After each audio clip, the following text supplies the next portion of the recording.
18:05 en Impacto Informativo. Iniciamos nuestra ronda de entrevistas. Recibimos en nuestros estudios a la experta petrolera, vicepresidenta de la Cámara Nacional de Energía Apoderada de Gente Oil en el Ecuador. Se trata de Silvana Pastor. Silvana, buenas tardes, gracias por estar con nosotros. Ayer se lanzó la ronda petrolera Intracampos 3. Bueno, al fin se lanzó pues esta ronda, porque hace unas 3 semanas se la lanzó y se la canceló. Se trata de los bloques Lumbaqui en el bloque 11, Tetete Sur en el 95 y Pañayacu Norte en el 98 en la provincia de Sucumbíos. Según el gobierno, juntos representan un potencial incremento de hasta 12,000 barriles diarios. Bueno, estos 12,000 barriles diarios serán probablemente en un año. Pero ¿cómo ve la oferta en esta ocasión? ¿Es interesante para el sector privado? Bienvenida, buenas tardes. Edgar, muchas gracias por la invitación. A ver, toda licitación petrolera en el país genera expectativa y genera interés de todas las empresas que estamos hoy acá invirtiendo en el país. Son tres bloques relativamente pequeños, no son considerados de los bloques más apetecidos, digamos, en la industria. Sin embargo, efectivamente pueden llegar a tener un potencial de 12,000 barriles diarios de producción. Antes se los llamaba campos marginales, ¿no? Campos marginales, exactamente. Como usted sabe, tenemos un candado en la Constitución que no permite que aquellos campos de mayor interés para el Estado sean entregados a la parte privada, es decir, por excepcionalidad pueden ser entregados. Y ahí es la limitación para el sector privado para poder invertir en campos grandes. Usted sabe que los recursos de una privada obviamente son mucho más fuertes y más potentes y generando capacidad de empleo y técnica. Pero yendo al tema de los 12,000 barriles, hay un tema clave y es que hoy el objetivo del gobierno es llegar a los 500,000 barriles en un año. Es decir, es una meta importante. Aparentemente estaríamos hablando de más o menos 30,000, 40,000 barriles de incremento. Estamos hablando de 12,000. Por eso yo le indicaba que cualquier licitación es de interés. Pero para que esto se dé, digamos que la licitación se dé en un proceso, digamos, de 6 meses a un año, inmediatamente nos enfrentamos y nos vemos abocados a al licenciamiento ambiental, a todo el procedimiento que implica una licencia ambiental, incluida la consulta ambiental. Entonces esto toma mínimo de 1 a 2 años, mínimo. Entonces esas son las preocupaciones. O sea, yo me quedé corto con el tema de que en un año podrían venir los 12,000 barriles. Las preocupaciones del sector es cómo se da la dinámica del tema del licenciamiento ambiental. Entonces, ahí pasan los tiempos. Nosotros mismos en nuestras operaciones hemos demorado casi 3 años en obtener una licencia ambiental. Eso hace que nuestra producción haya caído. Hoy, 3 años. Sí, finalmente ya la tenemos. Aspiramos para inicios de enero ya empezar la perforación de 5 pozos que deberían haberse hecho hace 2 años. Esa producción que no se produce técnicamente no se recupera. Entonces ahí es donde nosotros hacemos los llamados a las autoridades a entender que la tramitología, las tomas de decisiones, el tema de aprobaciones tiene que ser expedito, no puede demorar tanto. Ahora, recordemos que esto de la ronda Intracampos 13 se prometió hace ya algunos meses. A la vez que se habló de algunos otros proyectos, se hablaba de los campos 16 y 67 que antes eran de Resol, que están listos pues para ofrecerse al sector privado. Se habló de la nueva administración privada, por cierto, de la refinería de Esmeraldas y de otros proyectos un poquito más complejos, como por ejemplo la Ronda Suroriente. Pero me refiero a Esmeraldas y me refiero a 1667 porque, bueno, no creo que demore tanto tiempo sacar eso a licitación, ¿o sí? Sí demora porque internamente tienen que preparar todo el tema de las bases, ¿no? Es decir, hay un trabajo detrás para licitar. Yo creo, me puedo equivocar, que había cierta expectativa de que en la consulta gane el sí. Y al ganar el sí, evidentemente se flexibilizaba un poco el tema de poder ofertar campos de mayor envergadura al sector privado. Pero claro, hablábamos de una nueva constitución que estaría saliendo entre 1 año y 1 año y medio. Por lo menos. Y además con la incertidumbre que se vote sí también al final de la constitución elaborada. Exactamente. Entonces, en ese interín yo creo que la expectativa era el Intracampos 3, más la licitación de los bloques 61. Se habló también de los bloques del suroriente del Ecuador, los temas offshore. La expectativa del gobierno y del ministerio es muy importante en la parte del offshore, algo que no se ha hecho en el Ecuador, es decir, ahí sí estamos atrasados. Entonces, yo lo que creo es que se necesita un dinamismo distinto, menos tramitología. Hoy tuve la oportunidad de participar en unas mesas de trabajo impulsadas por el Ministerio de Finanzas para un poco formar o crear la ruta que se requiere hasta el 2040 para potenciar al sector hidrocarburífero, y salió a la luz lo que ya todos conocemos a voces, que son el tema de, como le decía, hay un tema de dictamen fiscal que toma 1 año para ser aprobado, hay un tema de las reuniones de las autoridades en las comisiones distintas que es complejo, el cambio de autoridades constante, y tal vez no de ministros, pero sí a la interna.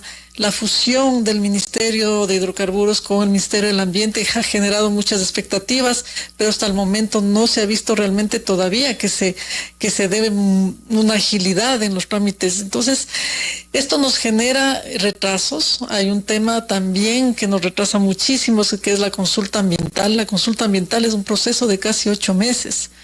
Entonces, esto se tiene que mirar desde la perspectiva. Esta consulta que es levantada por el Estado, ¿no? Y que tiene que hacerlo el Ministerio del Ambiente. Exactamente. Entonces, el rato que miramos esa problemática, yo esta mañana les decía en las mesas de trabajo, sin esta problemática ustedes en 6 meses podrían incrementar de 30,000 a 40,000 barriles, en 6 meses. Pero todo esto retrasa, y entendemos los temas de ley, pero yo sí creo que hoy tenemos que revisar, ya no el tema de la Constitución, pero sí la ley de hidrocarburos, sus reglamentos y todas las leyes que se derivan de ahí, porque tenemos una ley de hidrocarburos que es más antigua que los procesos actuales de producción, no refleja el proceso actual, ya mucho más modernizado, mucho más ágil, los descubrimientos técnicos que se han hecho. La ley se hizo hace más de 30 años. Esa ley tiene que ser revisada y tiene que ser mejorada. Bueno, pero tuvo una serie de replanteos en el año 2010, ¿no? Pero falta. Es decir, el problema que hemos tenido es que tenemos muchas iniciativas de reforma de la ley en distintas cámaras, en distintos grupos, pero no unificamos todos esos criterios. ¿Y qué le dijeron sobre una posible reforma a la ley de hidrocarburos en el buró que usted ahora ha participado? Es justamente lo que va a analizar, entiendo yo, el equipo que está conformado por el Ministerio de Finanzas y asesores técnicos. Ellos querían escuchar de primera mano del sector privado qué es lo que hace falta para impulsar al sector. Creo que quedó muy claro, coincidimos en la mayoría en los temas. Se habló, como le decía, del tema del dictamen fiscal, se habló del tema de la consulta ambiental, de la tramitología, de poder delegar más campos al sector privado. Hay campos en manos de Petroecuador que con la legislación actual pueden ser delegados, tienen que transferirse al Ministerio de Hidrocarburos para que a su vez puedan generar las licitaciones. Se habló de también la necesidad de más técnicos en los ministerios. Están sin personal y se abarcan muchísimos temas. Entonces creo que hay muchísimo por hacer en este sector. Es muy interesante, son muy interesantes estas reuniones porque al parecer el Ministerio de Finanzas va a levantar nuevas políticas.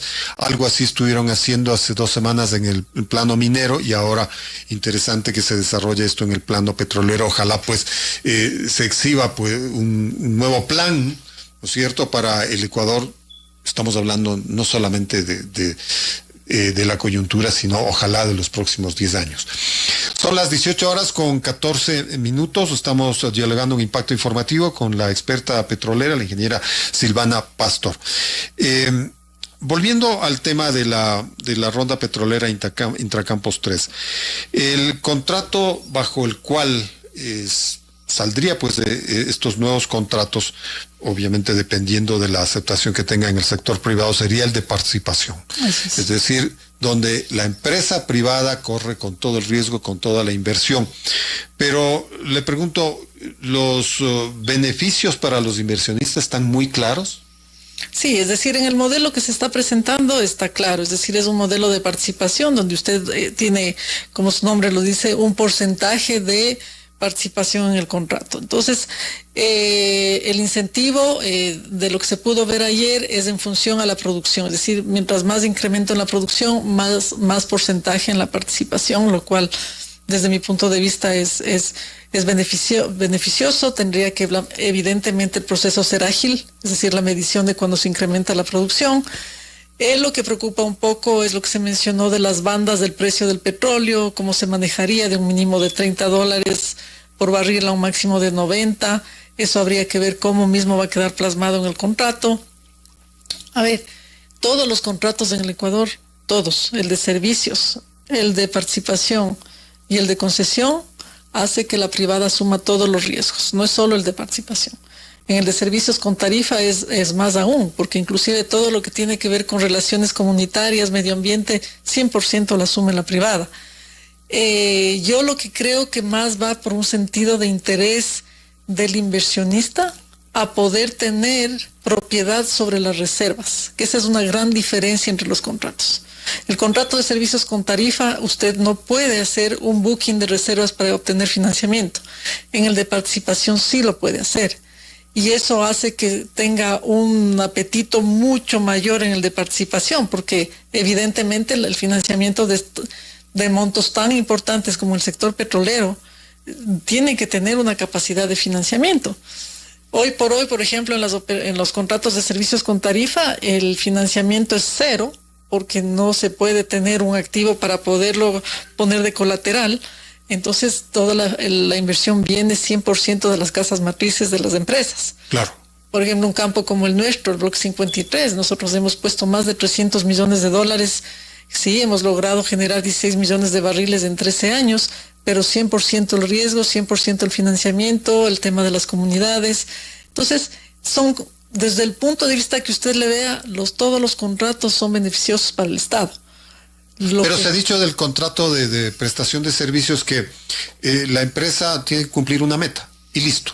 Y de ahí como que no se arriesga a seguir invirtiendo. No, eso no es real. A ver, el contrato de servicios se ancla a la ley de hidrocarburos y la ley de hidrocarburos es clara. La obligación es clara. Usted presenta un plan mínimo de inversiones, mínimo, pero conforme va descubriendo reservas o conforme va desarrollando el bloque, su obligación es continuar en el periodo del contrato.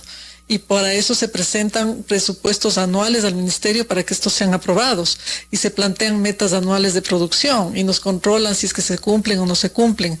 Si no se van a cumplir, se plantean reemplazos de actividades. Entonces, todos los contratos son muy controlados por el ministerio, por la ARCH. ¿Para qué? Para cumplir el mandato de la ley, que es desarrollar y en beneficio del Estado las reservas del país. Ahora, claro, todas estas rondas son fundamentales, como usted señalaba, para tratar de subir la producción. Estoy viendo en este momento el informe del Banco Central de este día y la producción es de 464,000 barriles. Lejos totalmente de los 500,000 barriles que estaba situando el Ministerio de Energía para el corto plazo. Le escuchaba a la viceministra hablar de que para los 480,000 estarían próximos a tener hasta el final del año, pero nos separan un poquito más de 40 días. No sé si es que eso sea posible, ¿cómo ve usted? Yo no lo veo posible. Es decir, las inversiones de un campo petrolero, primero, cuando usted perfora un pozo, tiene que tomar un tiempo de 30 días más ponerlo en pruebas de producción, está hablando de 45 días. Para eso tiene que asumir que ya las licencias ambientales están dadas, que tiene todos los permisos autorizados para perforar. Hay campos, hay bloques y hay empresas que siguen la tramitología de las licencias ambientales. Entonces, mientras eso... Todavía, pero sí ya se fusionaron los dos ministerios, pues. Sí, cuestión de pasar de una oficina a otra. Sí, pero cada ministerio, digamos, ahora ya es un solo ministerio, tiene que, dentro de la normativa que tiene, seguir los procedimientos. Nosotros lo que tenemos es una normativa que nos limita muchísimo en el desarrollo del sector hidrocarburífero. La ley de hidrocarburos tiene que actualizarse. Le doy un ejemplo. Usted perfora un pozo exploratorio, que es la inversión que más necesita el país, porque con los exploratorios se incrementan las reservas del país, a 100% riesgo de las privadas. Este pozo le da positivo, lo pone en prueba, pero una vez que ya se descubre reservas, tiene que generar otra licencia ambiental de desarrollo. Claro. Entonces está hablando que tiene la primera licencia para la exploración y después otra para el desarrollo. Así es. Entonces no es inmediato, ¿no es cierto? Entonces son ese tipo de cosas que la ley hoy por hoy nos limitan. El tema de la consulta tiene que ser de distinta manera, tiene que entenderse de mejor manera en el Ministerio del Ambiente. Lastimosamente la Corte Constitucional emitió un fallo en ese sentido, pero no se llega a entender realmente que si son las mismas actividades en la misma área, en el mismo bloque, no se debería volver a hacer una consulta ambiental para tener actividades relacionadas con lo que le obliga el contrato. Son las mismas actividades. Si tuviese que poner una refinería, estoy de acuerdo, pero son las mismas actividades, las mismas comunidades. Entonces nos llenamos de muchos trámites innecesarios, de muchos controles, limitando la inversión. Y esto en el día a día de la industria petrolera en el Ecuador, porque es fácil trabajar en este país. Vea usted que salimos de un paro donde una de las consignas era ya no permitir las concesiones petroleras. Y ese también fue el eje o el guión o el libreto, si usted quiere, en la campaña previa a las elecciones del pasado domingo. Ahí hay un tema clave que usted menciona y yo tengo que insistir en este tema. Lamentablemente la ciudadanía, el común denominador, no conoce la industria petrolera. Y el mensaje en general es que somos una industria contaminante. Y yo lo puedo entender por las historias que ha habido de contaminación, lo puedo entender porque en general a nivel mundial ese ha sido la tendencia. Pero ya, inclusive los organismos multilaterales están regresando a ver, porque la ciudadanía tiene que conocer cómo se extrae petróleo hoy por hoy. Hoy por hoy las compañías extraemos crudo 100% limpio, extraemos crudo haciendo captura de carbono, reutilizando nuestro gas. Unas compañías en mayor grado, otras en menor grado, dependiendo del tipo de gas que tienen. Utilizamos el agua de formación, que es geotermia, utilizamos paneles solares para ciertas actividades, reforestamos, dejamos exactamente en las mismas condiciones los reservorios como se los recibió cuando se cierra un pozo. Un ejemplo. Si usted mira el monitoreo biótico que nuestro campo tenía hace 3 años y lo mira ahora, tenemos más especies que al inicio. Y son cosas que no se dan a conocer. Entonces se tiene esa nube negra sobre el sector petrolero. Lastimosamente. Bueno, pero no es una mea culpa del propio sector petrolero, ¿no? Que es lo que yo digo a la Cámara de Energía. Nosotros no podemos seguir callados y no informar de lo que hace cada empresa. Nosotros tenemos que informar cómo somos y buscamos tecnologías muy costosas para operar y eso no se da a conocer. Debería haber como digo yo, una invitación a los medios de comunicación, a los campos petroleros, a que miren, a que comparen, a conocer, a sumergirse en el tema ambiental, a entender el tema de las compensaciones sociales. La gente no sabe que las compañías petroleras entregamos el 12% de nuestras utilidades, más casi $2 por barril a la Secretaría Amazónica. Imagínense cuánto dinero es esto, claro, para el desarrollo de las comunidades en el sector amazónico. Y quién sabe cómo se maneja eso allá, ¿no? Ahí tiene que haber una rendición de cuentas de, a ver, estos dineros que se entregan, ¿dónde están los proyectos? ¿En qué se están utilizando? Ahora, lo último, los colectivos ambientalistas han demandado al gobierno por no cumplir con la consulta popular del 2023 que señalaba el cierre del ITT. Hasta donde tenemos entendido, de Petroecuador, el gobierno como tal le ha entregado a la Corte Constitucional un plan, pues que no es un cierre inmediato, porque no se puede cerrar automáticamente toda la tubería y toda la infraestructura, pero está previsto pues ese plan de cierre gradual. Así es, el gobierno está cumpliendo. O sea, aquí hay que ser claros. Lastimosamente hay un fallo con desconocimiento. No se puede cerrar los campos petroleros de un día para el otro o un proceso de un mes. Peor en el tamaño del campo del ITT. Sería irresponsable por parte del Estado cerrar ese campo de manera abrupta. Usted tiene que controlar presiones, tiene que controlar el flujo de todo lo que está dentro. O sea, podría ser una hecatombe ambiental, ¿no? Podría ser peor el remedio que la enfermedad. Exactamente. Y además tiene que ser un proceso ordenado, porque aparte hay que remediar. Entonces todo eso es un proceso, primero, costosísimo, y segundo, asegurar que el reservorio va a quedar sano. Entonces, el gobierno lo está haciendo, lo están haciendo y está, no conozco el plan que hayan presentado a la Corte, pero es responsable que lo hagan de esa manera. Perfecto, Silvana, le agradezco por estas explicaciones. Muchas gracias por estos minutos. Gracias a usted, Edgar.